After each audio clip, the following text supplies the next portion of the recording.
Good afternoon. My name is Hadiza Sa-Aadu. I am Kansas City Public Library's small business and nonprofit specialist. Today, we are going to cover a tool called Legal GPS, which I believe is essential for anybody that is at the beginning stages of forming a small business or a nonprofit, because it is a tool that I like to describe as a way to discover unknown unknowns within the legal environment of the kind of organization that you are trying to set up. So we are going to spend a tiny bit of time in PowerPoint just to overview our time that we're going to spend today. And then we will spend the rest of the time inside the Legal GPS tool. So it will be pretty much a live demonstration. So if you have any questions, please feel free to put them in the chat. If you want to follow up with me, I have my contact information that will be shared after the conclusion of this live stream. And then in addition to that, if you want to take notes, please feel free to do so. What I would recommend is that once we are inside the Legal GPS tool for this demonstration, don't feel like you have to take notes, because there's just a ton of information in there that is really meant for you to go in there on your own after you know how to use it, and take notes as you see fit, as you are absorbing the information. So with all of that said, I'm going to go ahead and I believe my screen is already being shared. Can I verify from it's not being shared? Okay, so I will go ahead and share my screen now. Okay, are you able to see that, the PowerPoint? Wonderful. Okay. Legal GPS for nonprofits. So I just gave a little spiel there. Somebody is here. Let me. Good afternoon. You just joined us at the very beginning of this presentation. So I will just recap what I said. Feel free to take notes. I'm about to just go over the time. Oh, this person has not even connected, so they didn't hear anything I said. I'll wait till they connect.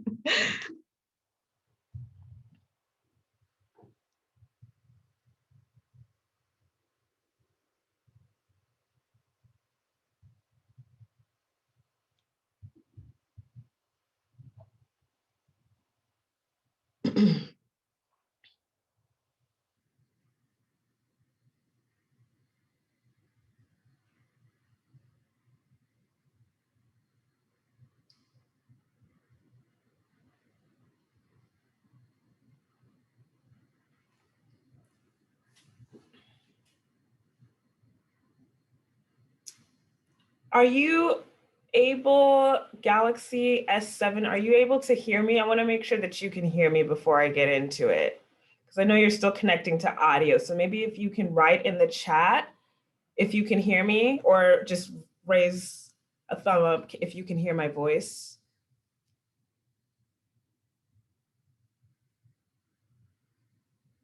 You can hear me? I can't tell if she can hear me or not. I will message them.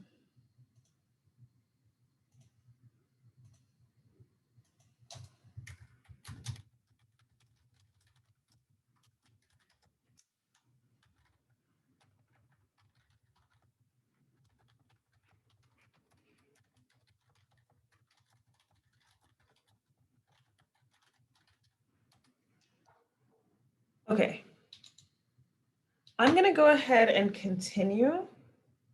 And I'm going to hope and assume, Galaxy S7, that you can hear us. And I apologize, I don't know your name. That's just the display name that has come up for you on the Zoom chat. All right, so today's time is going to be spent in a tool called Legal GPS. And we are specifically going to be going through Legal GPS as if we are representing or part of a nonprofit that is just getting started and getting formed. So that would mean we have not gone yet to the Secretary of State to get to start to file our registrations, and we have not received our 501c3 designation from the IRS.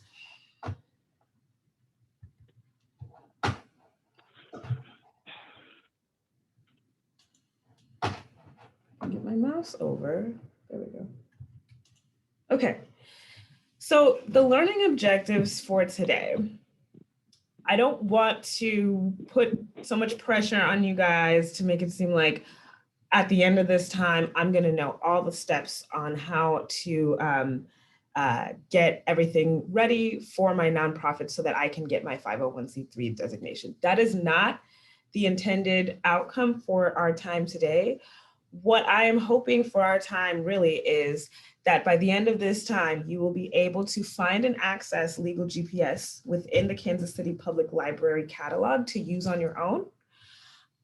And if you are wanting additional one-on-one assistance or support, you know how to schedule an appointment with me, either in person or virtually. And that's a very easy process that I will show you how to do at the end of this time today. So for our agenda today, as we get into the thick of it, I wanted to frame this as levels, because when we get into the Legal GPS tool, you will see that it is structured in 3 levels that get more complex as you go. And we will stay in both level 1 and level 2. We will not go through level 3 because that is a lot more advanced, and you're not going to be at level 3 until you've actually formed your nonprofit and you are actually participating in activities that align to the mission that you stated for your nonprofit. So for today's agenda, level 0, I will give a brief introduction to Legal GPS. What is it? How to use it? Why is it important? Why is it important in general to know about legal, or to at least do your due diligence to make sure that you are armed with the right questions if you are seeking assistance from a lawyer. And then level 1, so you want to form a nonprofit. This level, we will be focusing on really digging into, okay, maybe you do want to form a nonprofit, but is that really the right direction for you to go? And the answer might be yes, but we will go through just a kind of thinking process that will be facilitated by Legal GPS in its first level to help you think through at the very beginning stage. Maybe you know you want to do a mission-driven or community-based kind of initiative and form an organization around it, but you're not necessarily sure. You know nonprofit can be an option, but there may be other options as well. We will start by the assumption that you haven't quite yet made the 100% decision that you are going to form this nonprofit. And then we will get into level 2, which will be corresponded to level 2 in Legal GPS, which is at the point where you know for sure that you want to form a nonprofit. Now, what do I need to do? Okay. And with that said, we are going to go to the Kansas City Public Library homepage. I'm going to show you how to get to Legal GPS from Caseylibrary.org. So in the browser, it will say Caseylibrary.org. This is our homepage.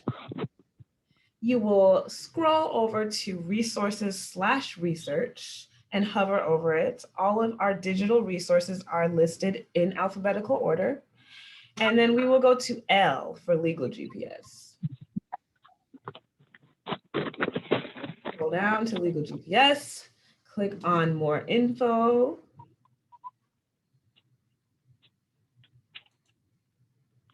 And then we will click on Access. Pretty straightforward. So now once we are on this page, and if you have used any of our tools through the digital catalog, and if you use them from home, you will know that you do need to have your library card information to be able to access anything from the Kansas City Public Library digital catalog from home. If you're inside any KCPL location, that's not the case.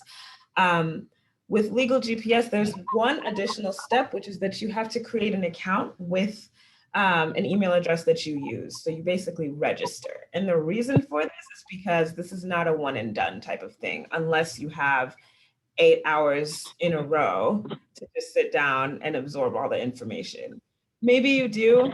Most people are going to be coming to Legal GPS, taking a step out, maybe going to use another tool, or going about their lives, which is usually the case.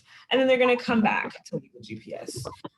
Or just generally speaking, it's a lot of information, and I don't expect anybody to necessarily have the capacity or willingness to try to absorb it all in one go. But if you're pressed for time, maybe that's the case. I don't know. But the whole point is you need to create an account because you're going to be coming back to your work, basically. I have an account. I'm already registered. So I'm going to sign in.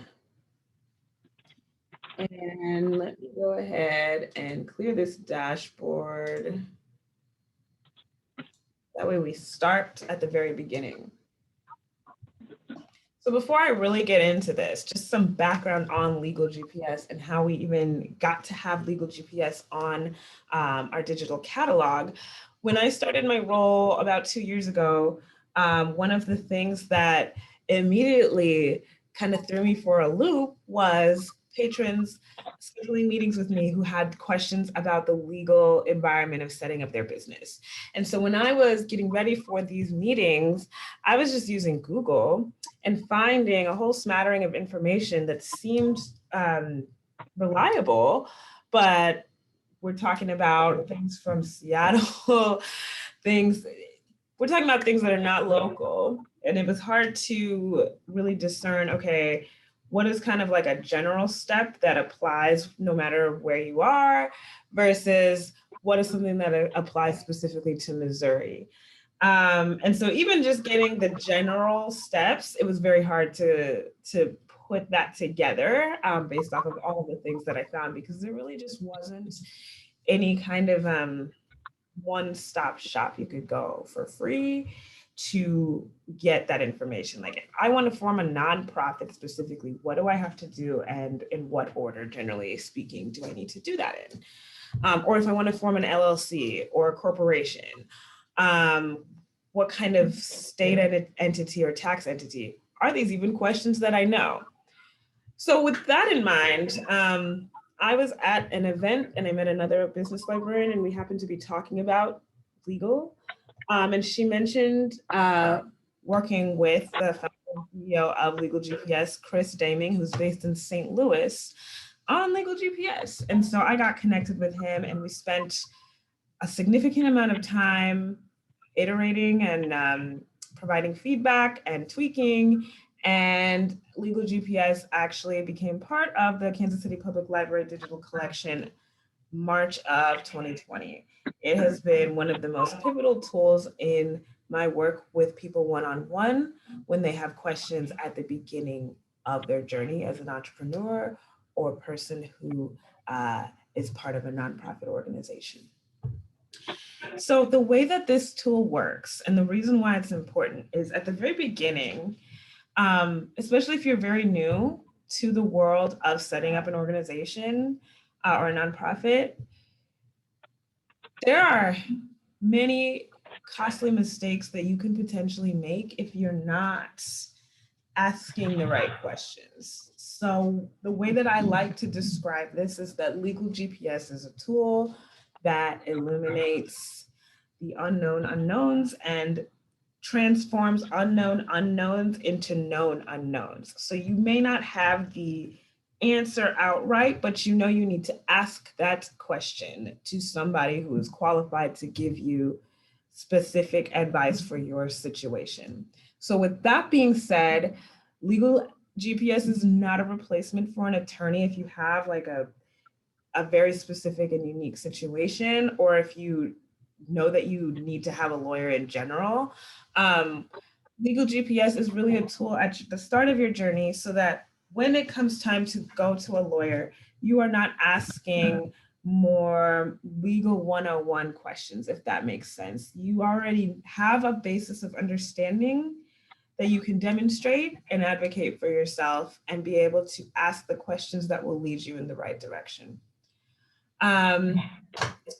So with that said, we're going to go ahead and get right into it. The way that this works is each level will take you through a series of questions. The answers typically are yes, no, and I don't know or not sure. So legal GPS assumes you don't know anything. And I didn't know anything when I came into legal GPS. So what I will say is that I've learned quite a lot in working with people using legal GPS, just based off of the wealth of information that is inside the tool alone. So we're going to go to level 1, and we're going to take a short questionnaire. So right now, I'm assuming, or I'm pretending that I am part of a team of people. We are trying to we're trying to form an organization around work that we already do that is community centered. But we know that there are some other options in addition to a nonprofit that might apply to us. So, first question, have you formed an entity? At this point, no. But what's an entity? Well, if we don't know what an entity is, legal GPS will definitely provide you with additional information and context. So I don't believe in reading to people. This is definitely something you can read on your own, but think of an entity as basically the description of your organization that is recognized by the state. So an entity could be an LLC, it could be a corporation, it could be a nonprofit, or it could be a non-entity as a sole proprietorship where you're a contractor and you're a hired gun. That doesn't apply here. Those are disregarded entities, by the way. But okay, so we've got nonprofit. So if you decide you want to be a nonprofit, that's the state entity that you have decided to choose. In addition to an LLC or a corporation, which is the for-profit arm, there are a couple of hybrid options that sit in between for-profit and nonprofit that have elements of the for-profit kind of structure and elements of the nonprofit structure. And Legal GPS provides kind of introductory information on those two entity structures, but it does not go into if you decide this is your entity, these are the steps that you need to take to actually form the entity, just because the steps that are required mirror the steps that are required for an LLC and a corporation, respectively. I don't mean to confuse you. Do not worry about that right now. All of that to say, if you would like to follow up with me and get more in depth, I am going to provide my scheduling information in the chat, as well as by email in follow-up. And I'll show you how to schedule a meeting with me by screen share at the end of this. Okay, so we are not quite sure that we want to form a nonprofit. If we want more information about what these different entities are and what they look like, we can click on these links to get more information. I won't read it right now, but you can read that on your own. I'm going to say no, we have not formed an entity. That is true. And we're not going to be a sole proprietorship because we're not doing contract work as an individual. So have not formed an entity. That means Legal GPS is going to ask a series of questions to help narrow down the choices. First things first, do we know if we either want to be a nonprofit or a for-profit company? The options. I want to be one. I don't want to be one. I'm not sure. And then here, maybe I don't even know how to answer. I'm like, this question I thought I knew, and now this question has made me wonder. I really don't know anymore. I don't even know if I'm not sure. If that's the case, you can always click here for more information. So nonprofits are great if you know that you have a social mission or, a community-based initiative that you're trying to form an organization around. A nonprofit will make sense if you're fine earning a reasonable salary, you're not trying to get rich, and that you're not trying to earn any additional revenue that would be considered profit through the organization. And you also see that this is an opportunity to save on taxes. The other thing to know about a nonprofit is if you have an idea, I've talked with a lot of people who have the notion in mind that you can be basically a single owner of a nonprofit. If you decide the nonprofit route is for you and you are someone that wants to retain ownership and have it be just you with a team behind you, then a nonprofit would probably not be the right option for you, because in a nonprofit, everybody is equal. So just because you had the idea or you formed it, that doesn't mean that you are higher than anybody else. It could mean that like your board could potentially vote you out of the nonprofit. So that's something to really think about if this is not something that you've really spent that much time with yet, as far as like what a nonprofit structure looks like. Okay, so maybe you're still not sure. I'm gonna confirm the answer. Let me see if this is where, yep, this is what I wanted to look at. Okay, so we're not sure, we're still not sure. Maybe you're like, I don't know. Maybe I wanna have ownership, but I still have this social mission. There are hybrid options, as I mentioned before. If you're still not sure, you will select I'm not sure, and then get to this screen here where you get a lot more information. So if you said you're not sure that you want to form a nonprofit, click the more information button. And then once you're done reading through this and going through the links, hopefully by then it's a lot clearer what the options are, and then you will have spent some time weighing the pros and cons. So if you have a social mission, basically there's 3 options, or technically 4. You could be a nonprofit, but if you know that you want to have some profit, an L3C or a B Corp might make sense for you. One thing to note about a B Corp is that there's actually two things that a person could be referring to if they use the term B Corp, and we're gonna learn more. I'm just gonna say them out loud. So a B Corp could correspond to the state entity that you form your business as, or it could be a certification that is given to you by a nonprofit organization based in Philadelphia. So that could mean that you could have a B Corp as your state entity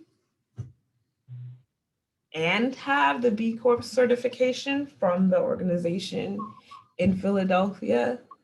Or you could be an LLC or corporation that is structured as a for-profit business that has, or if it's a corporation, then that would mean you would have financial responsibility to your shareholders. If that's the case, then you could get the B Corp certification and also be a for-profit business.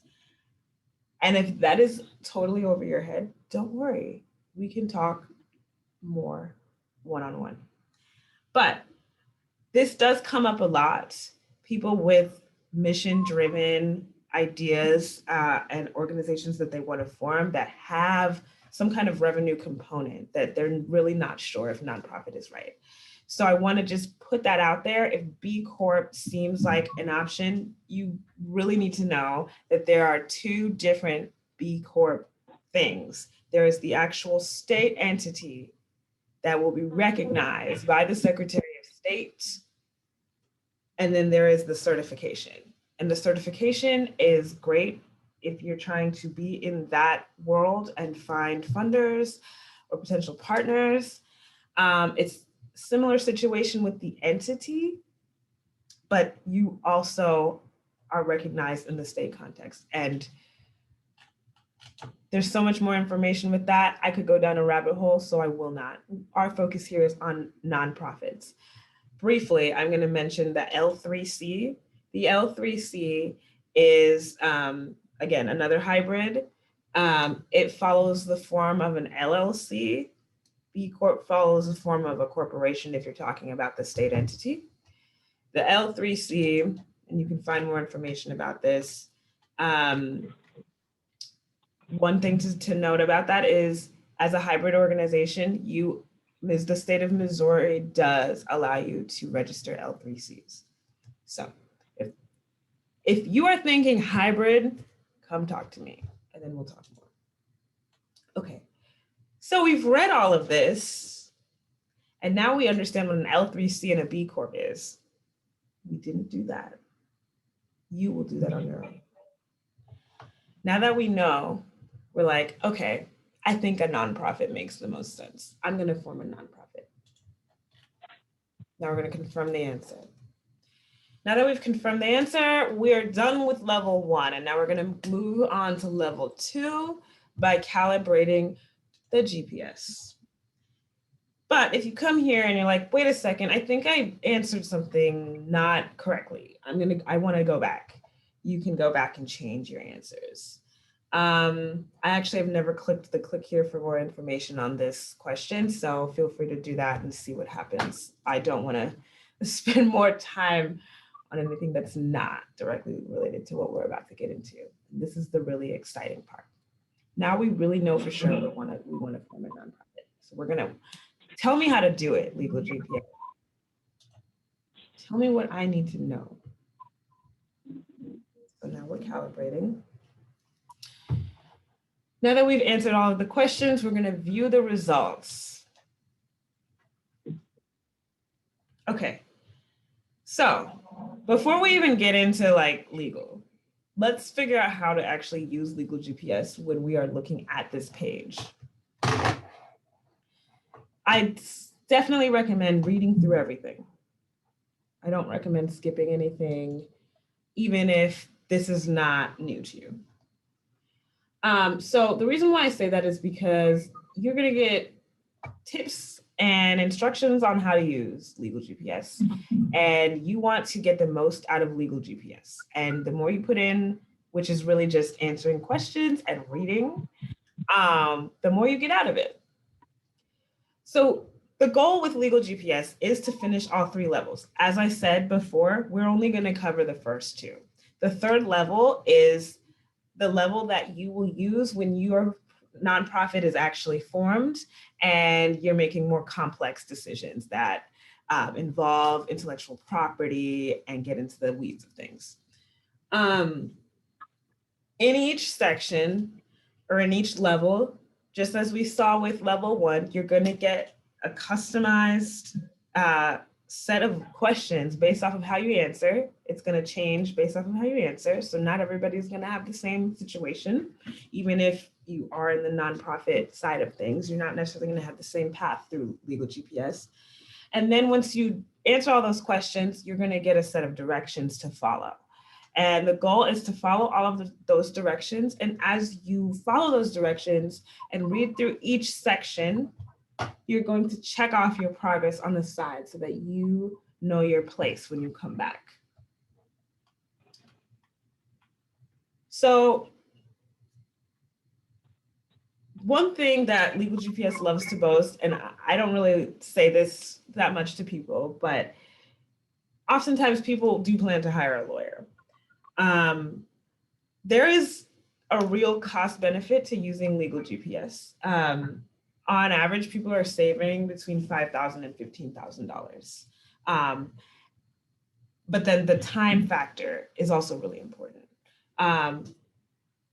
Roughly around 50 hours of time is what Chris has kind of done in his research or found in his research is the amount of time people spent in his interviews that he had with people who were trying to figure it out on their own without the tool, just based off of all the information that was out there that they were trying to understand and interpret.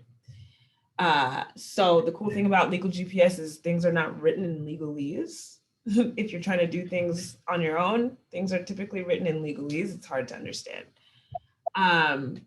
So when you're done with this, there's some cool stuff that happens. After you're done with the third level, you get a PDF report and it tells you everything that you did. So it shows you basically your journey through legal GPS.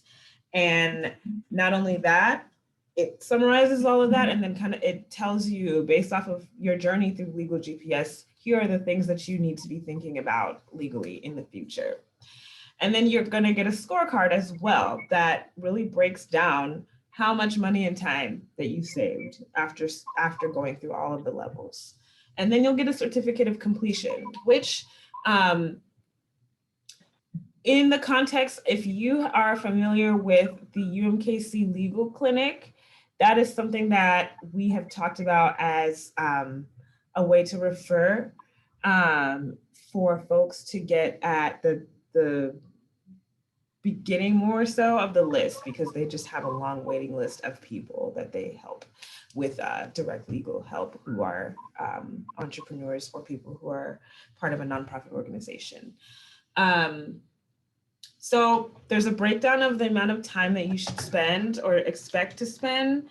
So it's less than a day, but 8 hours in a day for just level 3 alone is a lot of time. So if you think about that and you think about the way the process that I went through just for level 1, and the fact that we're not even yet in the actual legal content aspect of it, this is something you're probably going to come back to multiple times. So I would recommend allotting at least an hour for each session that you use with legal GPS. And of course, everybody is going to be different. It just depends on your learning process and how familiar you are with the tool. Okay, so now that we've read through all that, and you will read all of it, we're going to check off on the side, and now we've finished half of level 1. Now we're going to get to a page where we have to start thinking about how does legal affect my business? This is, again, read everything on your own. This section I love because it gives real life examples of costly mistakes that people have made when they've set up an organization. One example here has to do with basically the name that you decide to have for your organization and where you're doing business as. So this example is a women and minority focused incubator, launched and began its operations in 2016. In 2017, there was a funding company that found out that this incubator exists with their same name and decided that they were gonna sue them. So the incubator lost the lawsuit, which costs thousands of dollars itself. And they also lost the right to the name. So they had to completely rebrand. So not only did they have the cost of the being sued and all the legal fees associated with that, they also lost their actual name, which is quite devastating in the scheme of branding and building up goodwill with the community, especially if we're talking about a woman and minority focused incubator that is trying to most likely do something different. So basically they had to start over. So I'm not gonna read the rest, but you should. And it will just kind of cover things that could happen and why it's important to really take the time. We've also got videos galore in Legal GPS. So feel free to watch them. They give more of a narrative demonstration of the pitfalls when you don't take the time to think about things legally and do the research. All right. We've watched the video, we were entertained and also informed. So now we're done with this section. We're going to go here and check off that we have completed that, and now we have completed level 1. Now that we've completed level 1, I'm like, yeah, me and my friends are gonna form a nonprofit. We don't know what our roles are gonna be yet, but I know that this is the team. Okay, we're gonna go to level 2. So you indicated that you want to form a nonprofit. That's right. And me and my friends have talked even more. Yeah, we're going to do this. So now we're all here, hovered over by the screen, trying to figure out what we have to do. Have we selected directors? Well, good thing we're all friends. I guess we're going to be the directors. I don't know what that means. Maybe we've selected at least one director, but we haven't even talked about that. So I'm going to say no. Confirm. Oh my gosh. Congrats. You're finished with level 2. That was really simple. One thing to know about Legal GPS, if you know for sure you want to be a nonprofit, is level 1. Like if you know, even before getting into Legal GPS, I want to form a nonprofit, but I know that Legal GPS is the tool that will tell me exactly what I need to do, then level 1 and 2 go by really fast, very fast, as far as answering the questions. So now we're going to calibrate.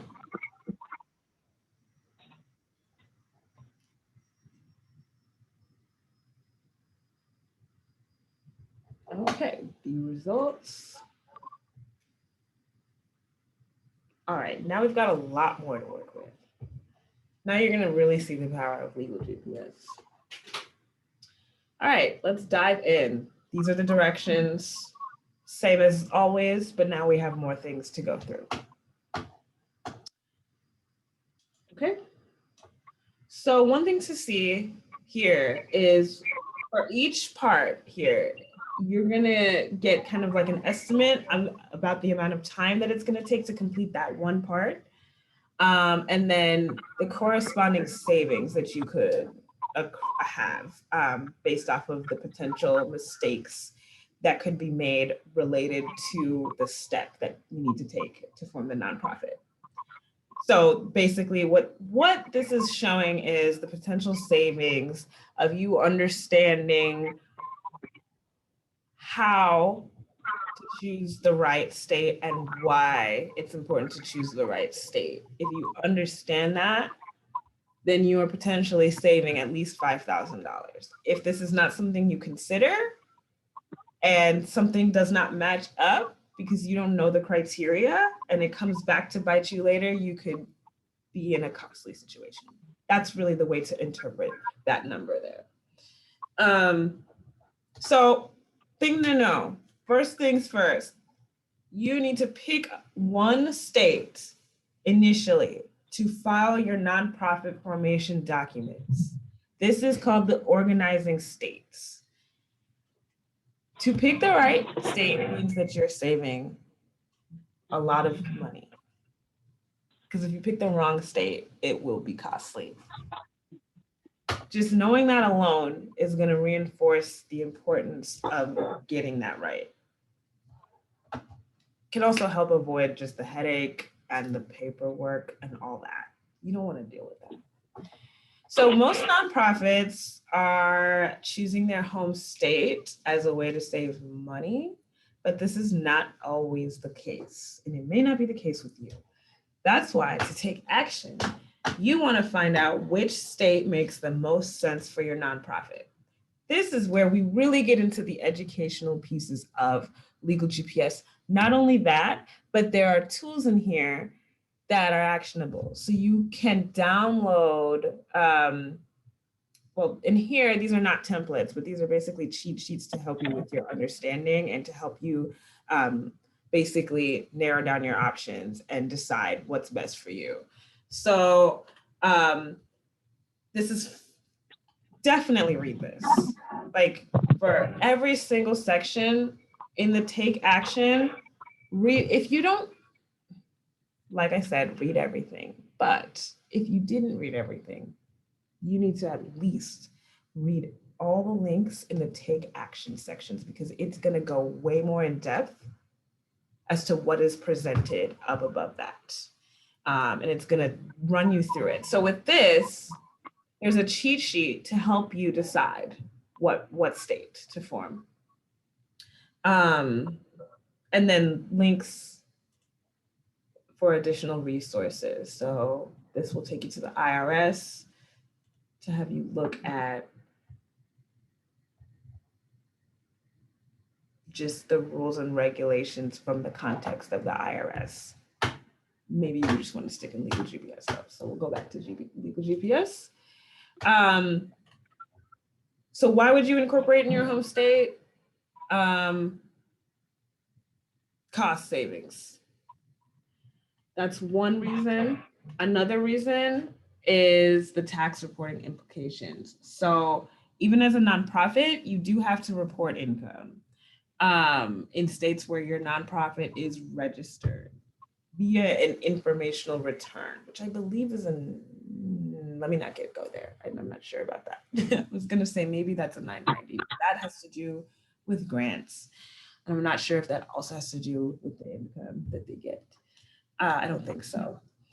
So that means that if you were to incorporate in a foreign state, because that's something you decided that made sense, but if you were conducting all of your fundraising activities in your home state, you're actually adding an unnecessary tax burden or tax reporting burden to your nonprofit. So it's just additional work. So let's see why else you would incorporate in your home state. So this is the main thing. If most of the time, if your nonprofit's directors, all of my friends here in Kansas City, and we're just trying to raise money locally, then it really doesn't make sense to incorporate anywhere else. It's pretty straightforward what's going on here. Sometimes, though, it makes sense to incorporate it in a foreign state. And that could be if you have locations in several different states, if you conduct activities across different states. So maybe you conduct activities in Missouri and Kansas almost equally. Then it might make sense to incorporate in Kansas, but it really just depends. So yeah, a lot more to read and watch there.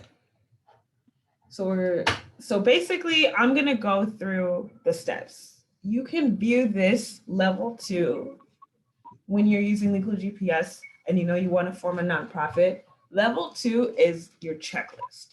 That is how I describe it for everybody that I meet one-on-one, whether you're a nonprofit or an LLC. When you get to level 2, Legal GPS is basically taking you through a checklist of things you need to do to get registered.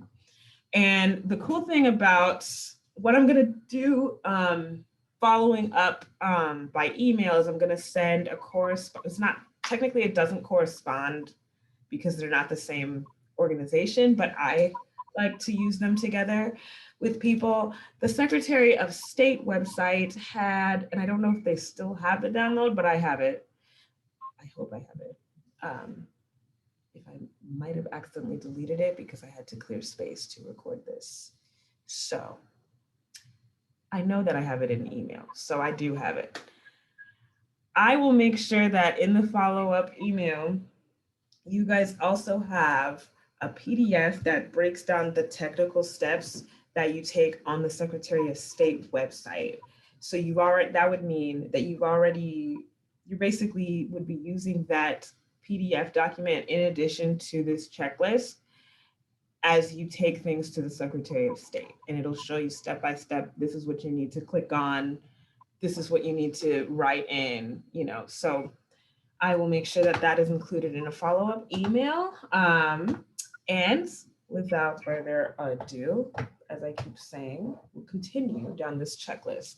So once you have chosen the best state for your nonprofit, then the next decision that you're going to make is to choose a name. Now, if you recall, in level 1, we were talking about why legal is important. And part of the reason why legal is important has to do with a name. So what's in a name? There's a lot in a name when it comes to a nonprofit or a for-profit business. So there's 2 parts to that when it comes to a nonprofit. You have to first make sure that the name that you have decided is going to be the name for your organization is actually available in your state. So to do that, here in the state of Missouri, you go to the Secretary of State. Oh my goodness, Secretary of State, Missouri. That's where we're going. And you'll go to Business Services. Are you guys seeing this? Okay, I just wanted to make sure because sometimes things get weird and then I'm doing something and you guys aren't seeing it. So I'm glad you're able to see that. Okay, so this is a portal. If you know, oh, there's somebody here to help even. This is an AI. I don't really trust AIs. Whatever the entity name is that you've decided, you would type in here, and that's all you need to do. Don't worry about any of the other things. And then you would conduct a search, and anything that is listed I would do an exact match. Anything that's listed under that name will show up. If it's not listed, then it's not registered in that name, and that is technically available for you to use in the state of Missouri. So in addition to making sure that your name is actually available in your state, in this state, Missouri, the next thing is that you want to make sure that the name is not infringing on any other company or nonprofit's trade or service mark. So a trademark and a service mark are the same thing. A trademark corresponds to a product, a service mark corresponds to a service. And you can conduct those searches on the USPTO website. I believe this is what it is. US Patent and Trademark Office. Let me find. You would want to search on trademarks, search trademarks, and search trademark database. I know it looks very unwieldy, but it is pretty straightforward. Basic word mark. What? Okay. You gotta love government websites. And then you would put the search term in here as is, submit the query, and see what comes up. Okay. So I just showed you how to search a business name in the filing state. Again, you'll do this as a business entity search.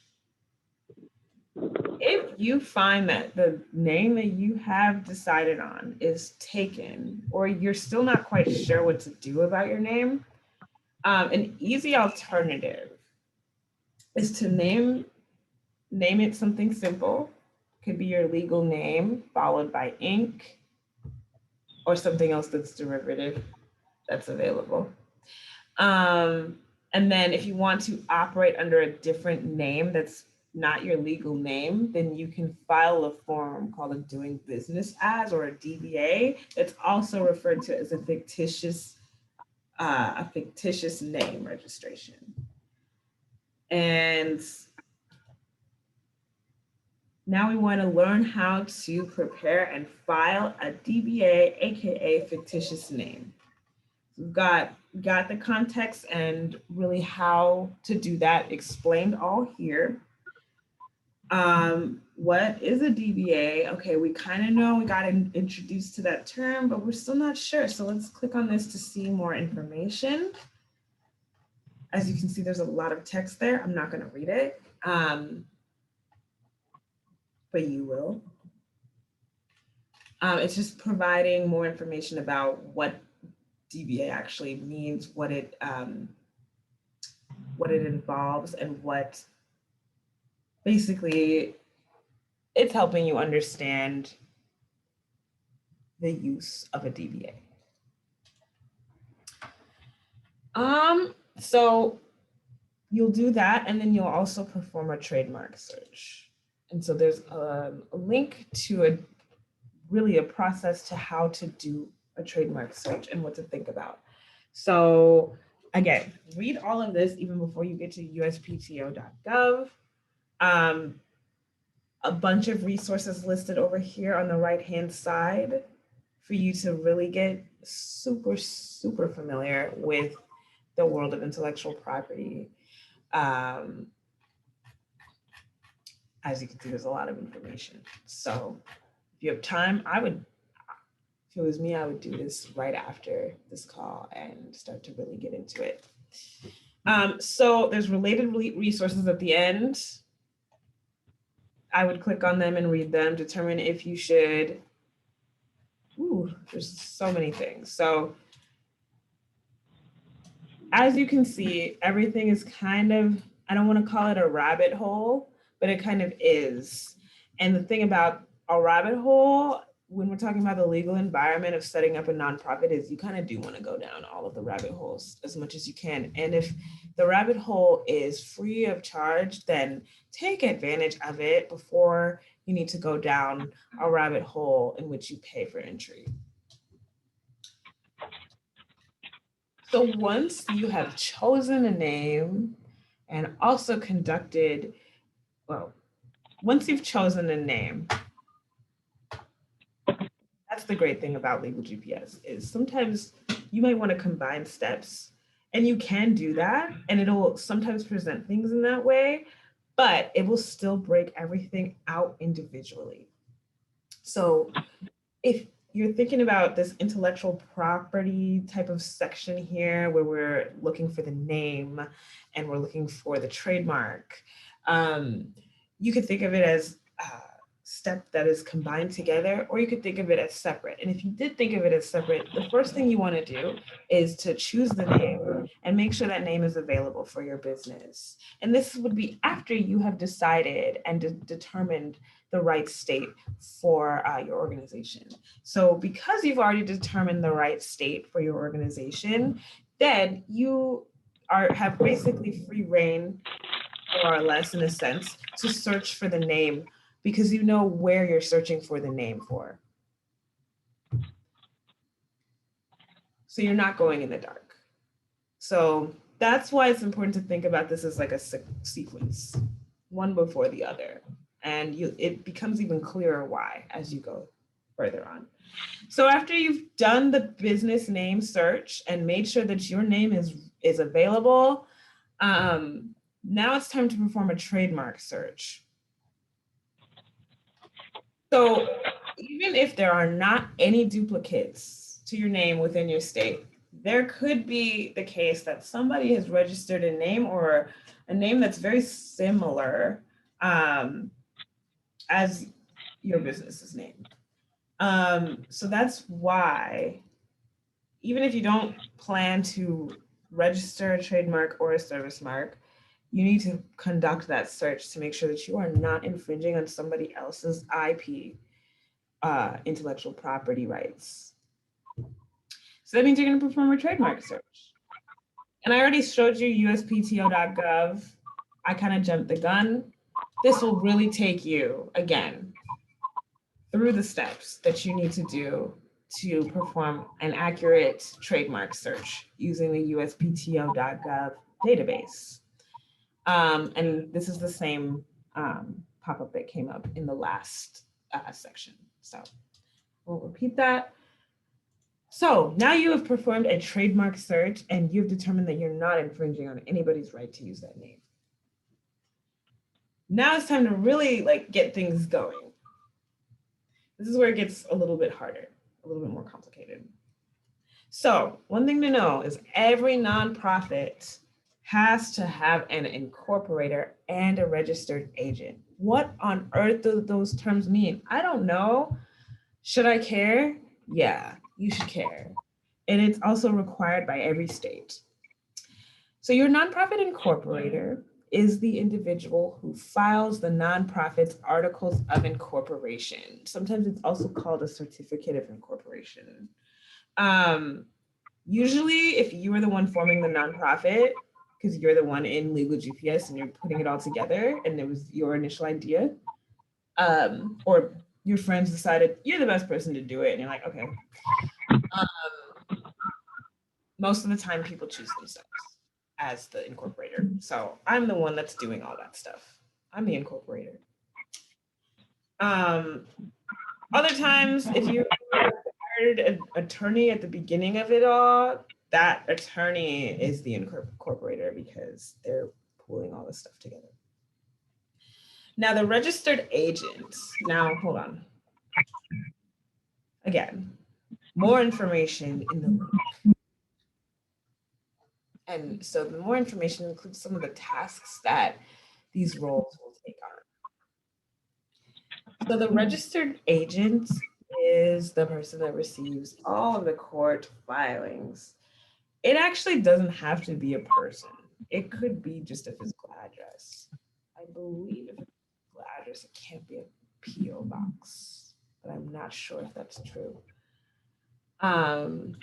More information on a registered agent.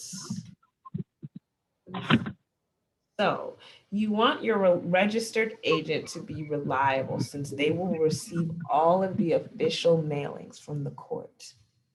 So these are going to be, this will include any lawsuit related documents if that happened, if you were to have any lawsuits happen.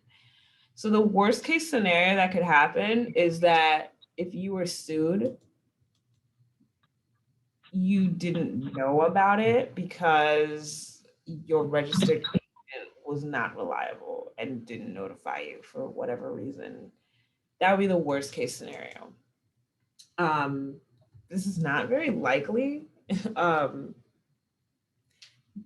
it could happen. And if it did happen, then you would lose your lawsuit. So basically anyone with a physical address can be the registered agent. So choose wisely. Okay, so now you have chosen wisely and determined who is the registered agent and, well, who is the incorporator, and more importantly, who is the registered agent who's going to be the responsible entity to make sure that all of that correspondence from the court is communicated and responded to. You know who that person is, you know where that address is, and it's not going anywhere. That's determined. Now it's time to determine the directors and the officers. So what is the difference? Let's look. Basically your directors and your officers are the people who govern the nonprofit. What does governing even mean? So nonprofits are supposed to have directors required by law. They oversee the management and the operations of the corporation, the nonprofit corporation, and they will vote on critical business decisions. So states definitely vary on the kinds of requirements that are needed for the minimum number. Usually what we find is that the minimum number is 3. What are officers? Officers are going to be the ones that govern the day-to-day decisions of a company. So let's look back at that. Does that really seem that different? So directors oversee the management and operations. Officers govern the day-to-day decisions. So we got people making decisions and we got people carrying out the operations that align to the mission of the nonprofit. That's basically the difference. You can read more, of course. How many directors do I need? Typically it's 3. But how do you determine if maybe you need more than 3? You're gonna want a number that's going to ensure the success of your nonprofit.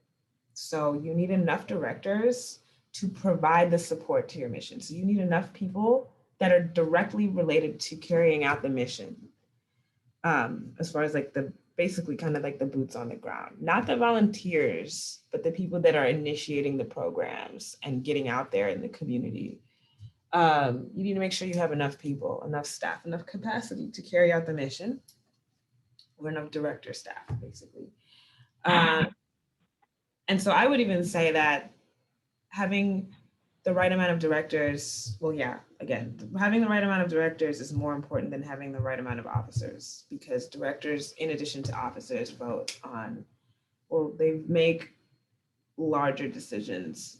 The officers make the day-to-day decisions. So director qualifications, things to think about when you are thinking about the number of directors and who to have as directors are definitely qualifications, because these are staff. So they really, as far as state law regulations go, they really are only mostly regulating on the age. So it really is you, and you have to know what your mission is and know the people that are already involved well enough. If it's going to be like that type of thing of people that you know that are coming into a nonprofit organization. So you could have already had an idea of who they are, but you want to think about, okay, is this person really the right person? And things to think about as far as who could be the right person, aside from qualifications directly related to the activities, is you want to make sure that you're avoiding conflicts of interest. So thinking of a potential director, what they're involved in, what they do, in addition to potentially being part of this new nonprofit, does that potential director stand to take the opportunity to profit off of the nonprofit in any way? So maybe that's a hard thing to even conceptualize, because it is for me. And I maybe can sort of think of an example, but yeah, I want to avoid a conflict of interest, but I don't really know what that means in the context of this. We've got an example here. So we've got a potential board member for your nonprofit is very excited to become a director. So this is already a potential board member, so 2 different roles. After some research, you find that he owns a printing press company and has been telling others that he will be guaranteed all the business from your nonprofit, meaning that the nonprofit will pay his business for printing flyers, brochures, signs. So, I mean, they're not telling you not to, but it might not be the best choice. So you really want to, it's individual. So it really depends on what you're doing, how well you know the people involved that are potential directors, and even what other roles they have in the nonprofit itself.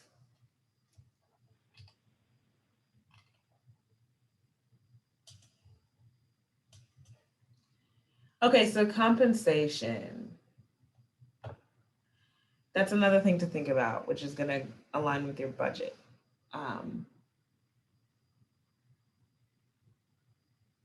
Usually, nonprofits don't pay a salary to directors because the IRS tends to frown on that. But very commonly, nonprofits are going to reimburse for expenses. If you were to decide that you want to pay directors directly, you have to ensure that the amount that is paid is reasonable for the work that the director does. So a reasonable salary is one that matches the amount of work done and is similar and does not significantly exceed the average for the kind of work that is being done in the area. So this is really like where you need to be taking a lot of time internally as a forming organization to know exactly what your mission is, what your goals are within the community, and also what your goals are with your staff and people that are part of the nonprofit. So this is not a quick process here. This is not necessarily a one and done. Like this is, you will spend a lot of time making the decision here, because these are people that you're going to be voting on decisions with. These are people that are going to help determine the direction of the nonprofit as it continues to flourish. And you want to make sure that you are making the right decisions up front as far as eliminating conflicts of interest. And really the way that I want to kind of frame it is you want to make sure that you're choosing people that if you had to come to the point that the person was leaving the organization, the reason why they're leaving is because they've decided to leave because they have, you know, things in their life have changed, and not because there's a conflict of interest or something that they're doing that is not aligned with the mission. So you don't want to be in the situation, and you know, sometimes you can't avoid it, but the more time you spend up front, really understanding and honing in on your mission and your activities and what you're trying to accomplish as an organization, the less time later down the line you're going to be spending, I think, dealing with situations where there is, it becomes clear that there's a lack of alignment. That's something you want to avoid, I think, in a nonprofit. And that's just my 2 cents. Okay, so yeah, determine your directors and officers. That's a big step. So we have spent like 2 months doing that. And now we feel good about who's our directors and officers. Now we're ready to prepare and file the articles of incorporation. This is where things get real. They go from, we know what we're doing as a team, to now as a team, we are showing you, State, Secretary of State and IRS, this is what we're doing. So the Articles of Incorporation, read this. This is the document that tells the IRS, basically, that you're a nonprofit organization. And that means it's important to file this correctly, because the IRS has certain language, as you can expect, by filling out taxes. There's certain language that you need to include so that you can eventually, and again, just because you filed your articles of incorporation does not mean you already have the 501c3 status. It is you telling the IRS, I want to be a 501c3. So did I do this right? Am I going to be able to have it? So do it right. So that means read through this and then take action to learn how to prepare and file your articles of incorporation.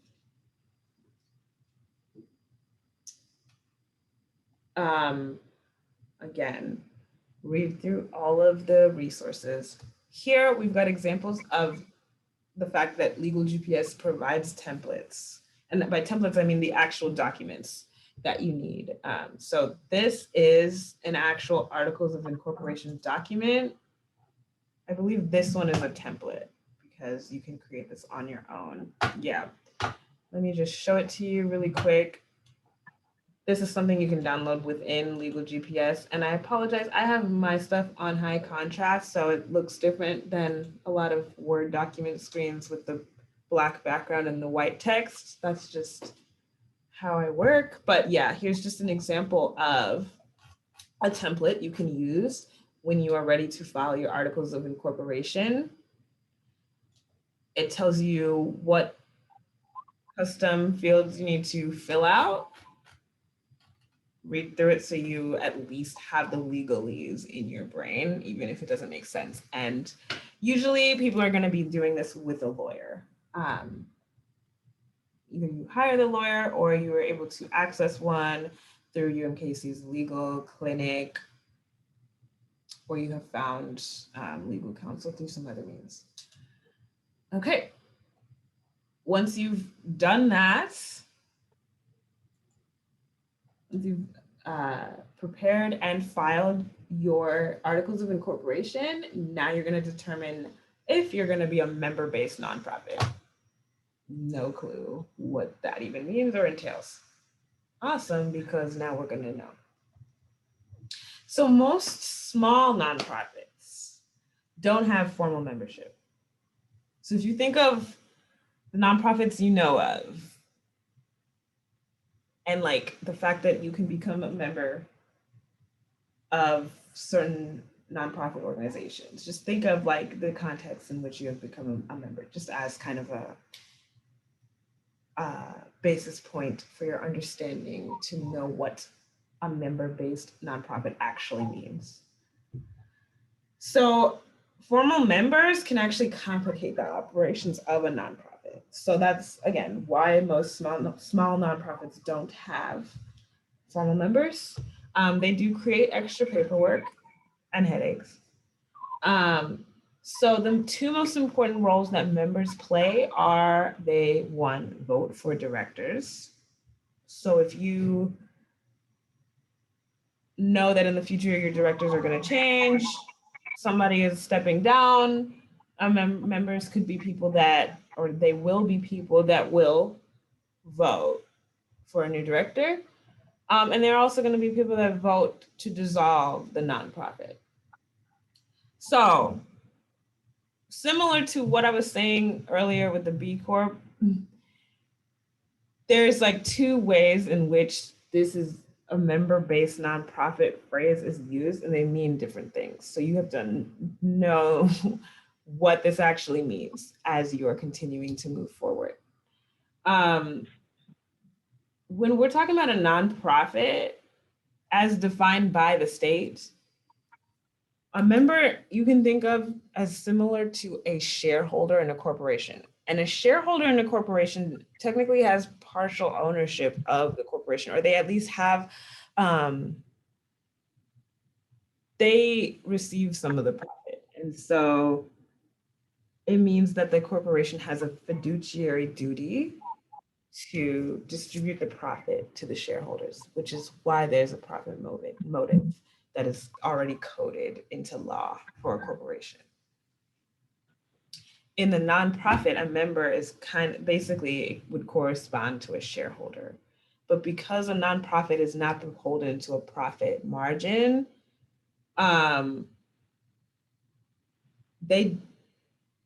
what they have power in is voting rights, and they can determine who the directors are, and also the overall direction of the nonprofit, whether it should continue or it should end.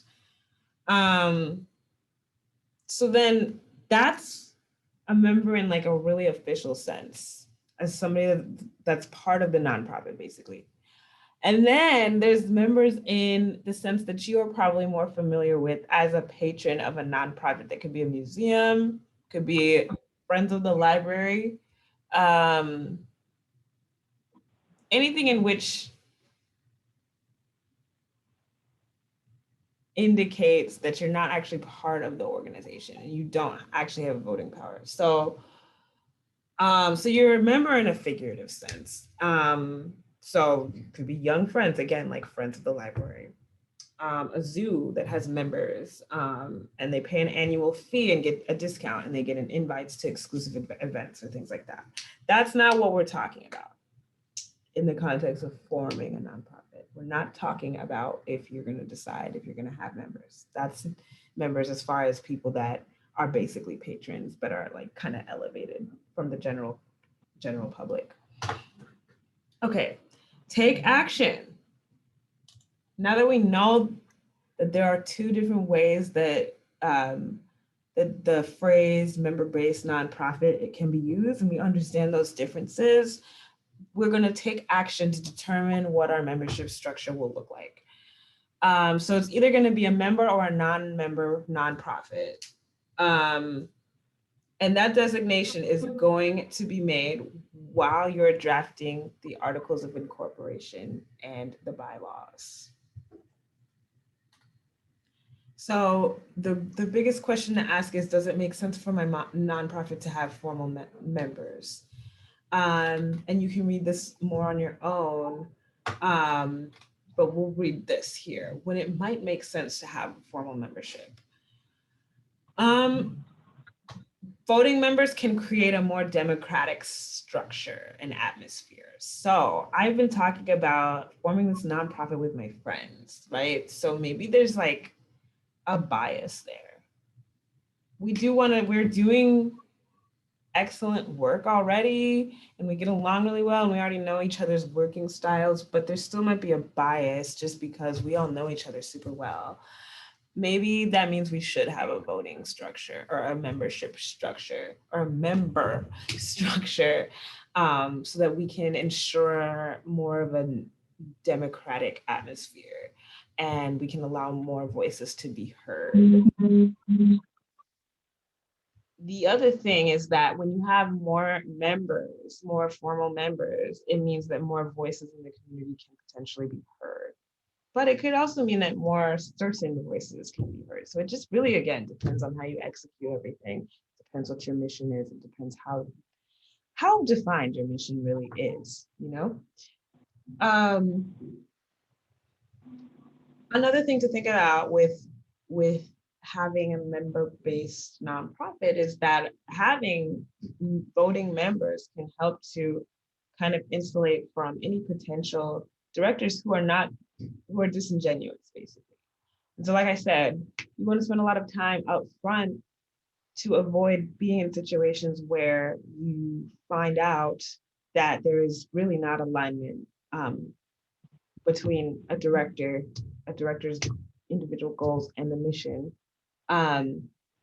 Having voting members can help to insulate those situations if and when they do arise, which I'm going to just say if and when, but you want to reduce and minimize the amount of wins. So having the voting members can also help to pad that. So again, these are all things that are up to you as an organization, but this will help you think through the pros and cons that will correspond to your specific mission as an organization. So we've got some questions here. Okay, what's the difference between a membership structure at a nonprofit and a co-ownership structure at a co-op? Can a nonprofit operate as a co-op? Very good question. And what I'm going to say to you is I don't know the answer. I really don't know. So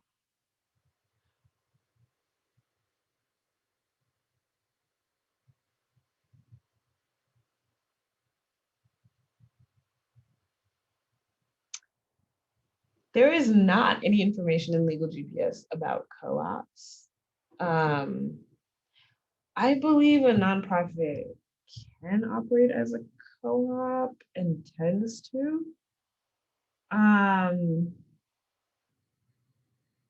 But I'm not really sure, honestly. This is something I will have to definitely follow up with you on, Miranda.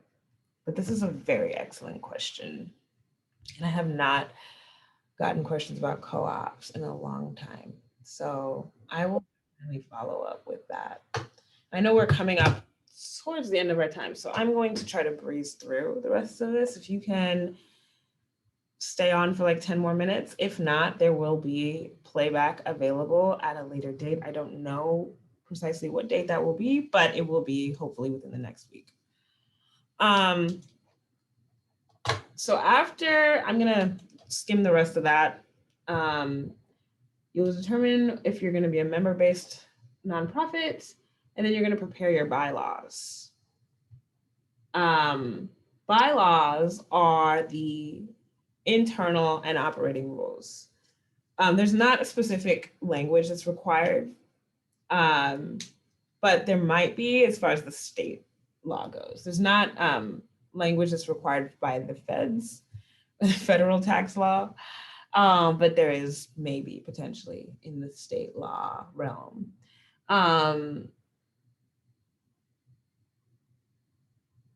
So state law may require bylaws, but it may not. It's usually a good idea to have them just to have a general consensus of how you're going to run, what rules you're going to follow, because having structure is better than not.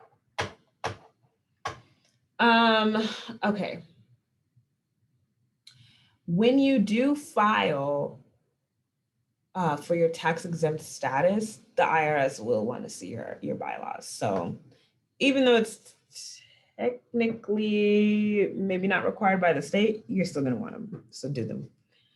And then when it's time to do that, take action to use the template provided in Legal GPS to create your bylaws. It's going to look very similar to the other template for the Articles of Incorporation. And you can just plug along within the document.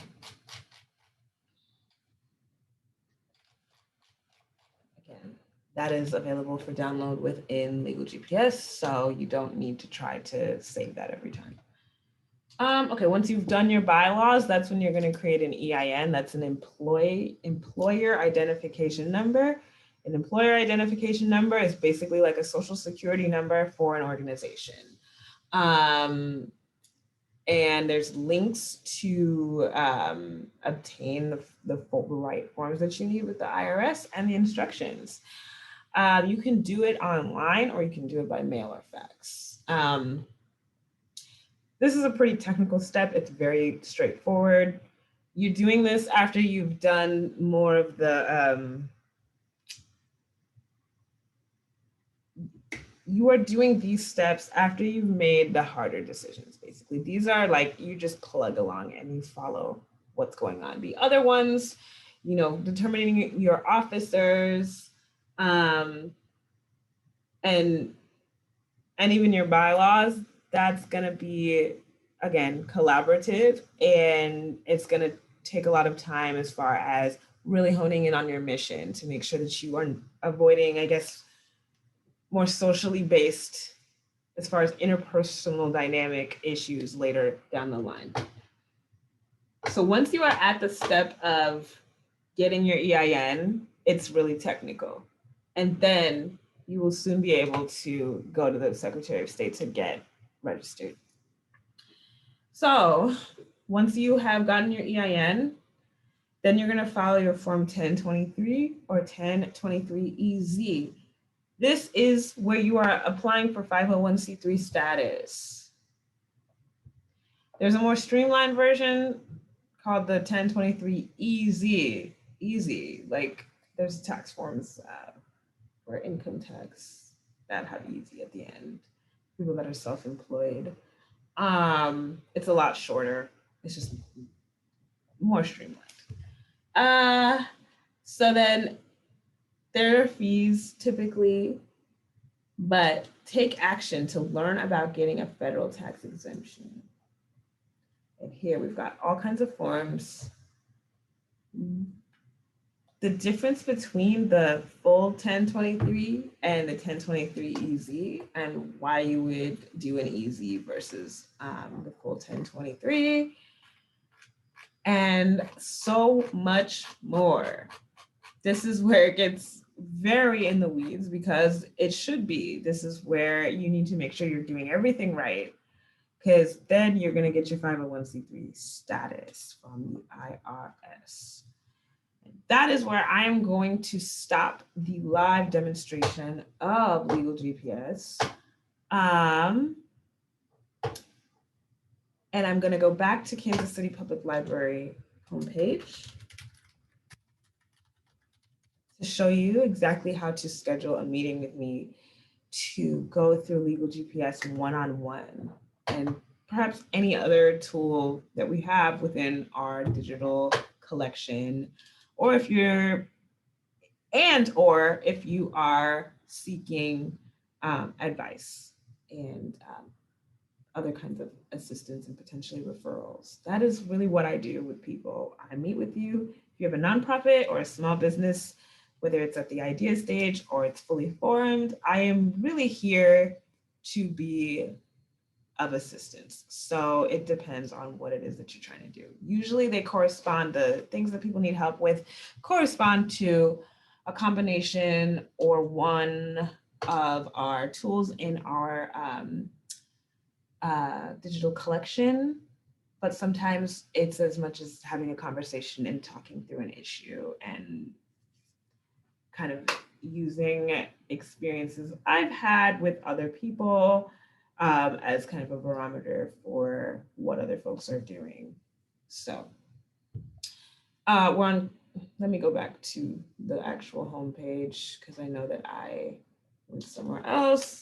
That way you know exactly where to go, because this can get a little confusing if you have not really used the Kansas City Public Library homepage. We're on Caseylibrary.org. We will go again to resources/research, but you want to schedule a meeting with me.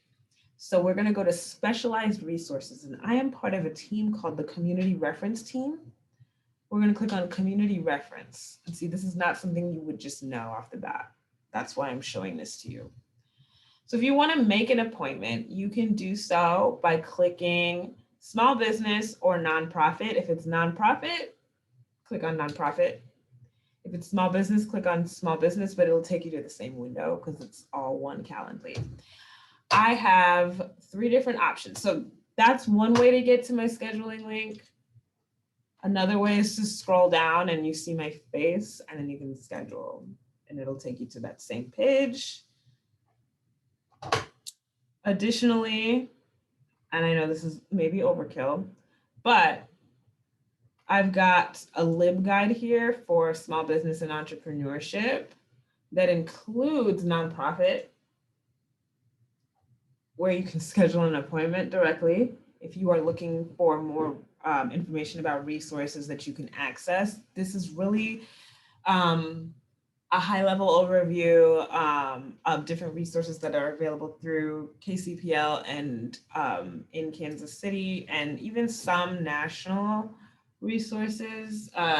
So feel free to peruse the LibGuide. I will send a link to the LibGuide in the email follow-up as well, and a direct link to my Calendly. But I just wanted to make sure that anybody watching knows exactly how to get to my scheduling page through Kansas City Public Library's website.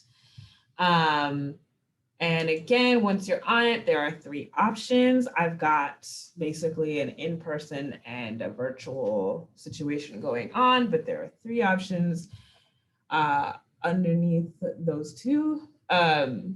We've got 30-minute Zoom meeting if you really are pressed for time and you want to just get like quick guidance, quick overview of things, or if you have like a quick question.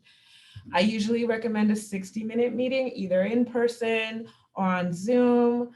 One thing to know is if you want to meet in person, I have made it so that I am available when I am working in person at the Central Library.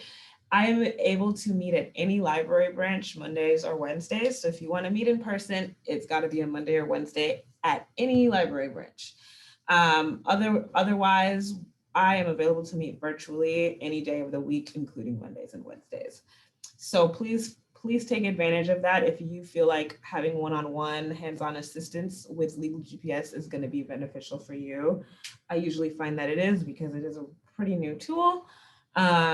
But once you kind of have that guidance, the sky is kind of the limit. People just go off running. I usually don't have follow-ups with Legal GPS specifically.